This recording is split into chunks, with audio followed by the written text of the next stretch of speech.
আমার ক আমার মেয়ে কলেজে করতে পড়াশোনা করেছে, তাই তো আমার স্বামী আমার এই শাস্তি দিচ্ছে।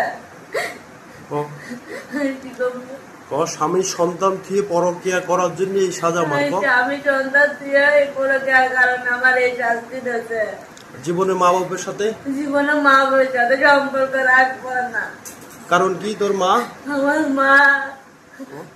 মার কারণে একটা আমার জীবন নষ্ট, আমার বাপ মার কারণে।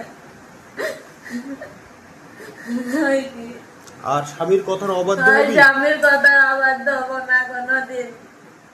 স্বামী ডানে জাতি করলে ডানে যাবি না বামে যাবি? স্বামী যদি জাতি তো আমি কেটে যাবো। ঠিক আছে। স্বামী তোর আজ পর্যন্ত তোর খারাপ কোনো দিক দিয়েছে? না না হ্যাঁ? না। তাহলে স্বামীর কথা শুনিস না।